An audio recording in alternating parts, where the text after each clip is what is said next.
discours à l'occasion de la remise de la médaille des Justes au plateau par Yad Vashem, prononcé il y a 25 ans par le pasteur Alain Arnoux le 14 octobre 1990.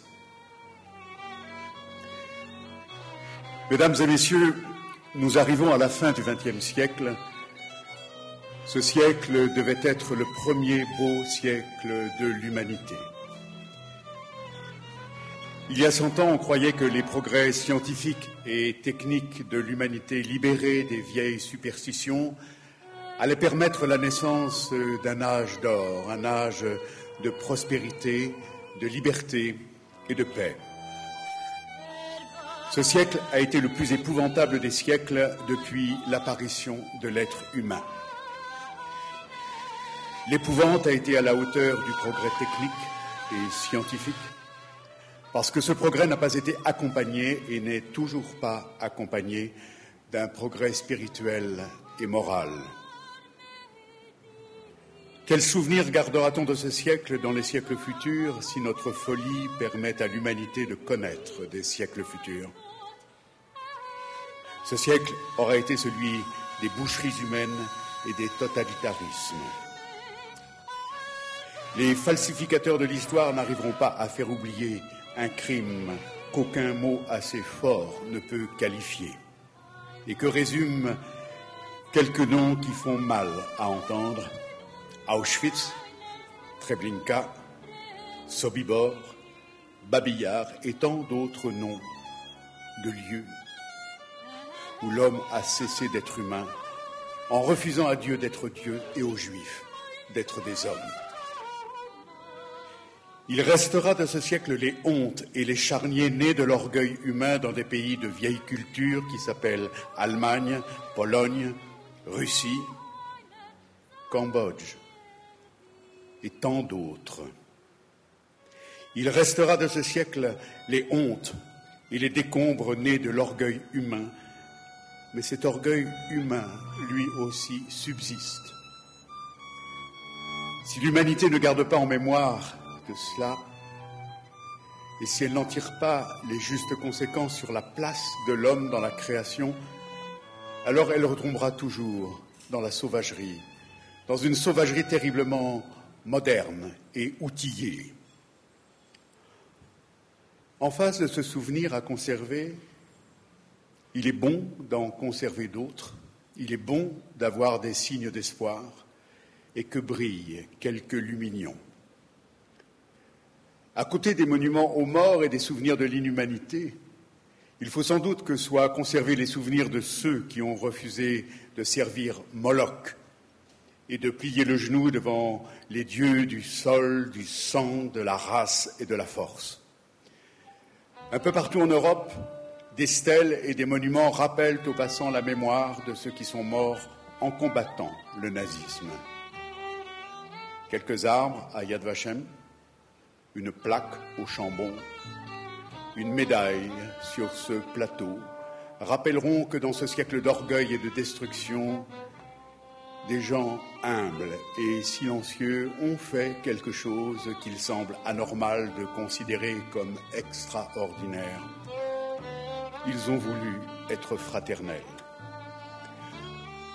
En vérité, je suis souvent confus que les survivants de ce temps-là me parlent avec respect, sous prétexte que je suis pasteur parmi eux. Je suis fier de leur modestie et je comprends aussi leur gêne aujourd'hui.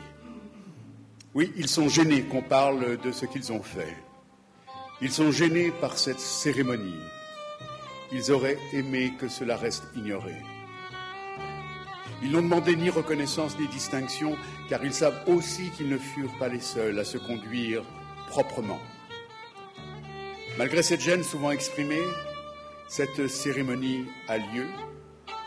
Et si cette cérémonie a une utilité, si le souvenir doit être gardé, ce n'est pas pour les glorifier ou pour leur rendre justice, c'est pour qu'ils puissent longtemps encore rendre service. Ce qui s'est passé ici doit être gardé en mémoire pour que les seuls monuments de ce siècle ne soient pas des rappels de l'orgueil et de la honte. Ce qui s'est passé ici doit être gardé en mémoire comme signe que l'être humain est aussi capable d'être humain. Cependant, cette cérémonie et tout ce qui perpétue ce souvenir comportent quelques dangers que je me dois de signaler. Si qui que ce soit, qu'il habite ce plateau ou ailleurs, tirait un profit personnel quelconque de cette histoire, l'esprit qui a régné ici serait trahi. Si un jour, à l'entrée des villages du plateau, on voit fleurir des panneaux « Ici, on a aimé les Juifs », comme ailleurs, on signale les ravages de la bête du Gévaudan, si notre plateau tire un profit touristique, c'est-à-dire économique, de ceux qui étaient désintéressés, alors ceux qui sont aujourd'hui remerciés seront reniés ou insultés. Si une église ou des organisations ou des familles voulaient en tirer gloire, elles se montreraient parfaitement indignes de ceux qui ont préféré le silence. On n'est pas juste par hérédité. D'ailleurs, qui est juste? Cette distinction, la médaille des justes, porte un nom redoutable et écrasant pour ceux qui la reçoivent. Elle risque surtout de nous donner à nous tous, descendants d'une manière ou d'une autre de ceux qui sont aujourd'hui remerciés, et à ceux qui viendront ensuite, un orgueil que ne corrigera plus l'humilité de ceux qu'année après année nous portons à la tombe. Elle risque de faire croire à leurs héritiers naturels ou confessionnels qu'ils sont dispensés d'être animés du même esprit et de s'engager à leur tour dans le sentier de la justice, dans ce chantier tellement étroit qu'on n'a jamais fini de parcourir. Cette distinction, la médaille des justes, porte un nom redoutable aussi pour ceux qui l'attribuent. Qui sur cette terre est assez juste pour décréter qu'un autre est juste? Pour le croyant, personne. Mais dans la mesure où cette distinction existe, je dois ici dire, au nom du Conseil de l'Église réformée du Chambon, quelque chose que j'aurais préféré taire.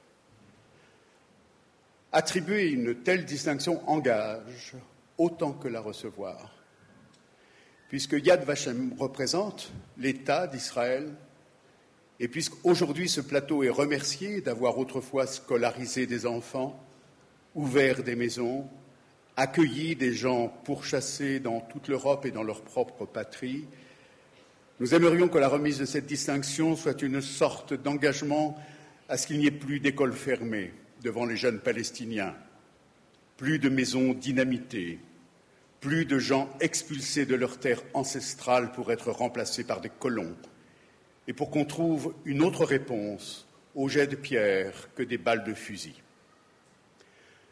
En attribuant cette médaille des justes, vous avez invité tous ceux qui vivront et passeront désormais sur ce plateau à être aussi justes et fraternels qu'il est possible à des êtres humains de l'être.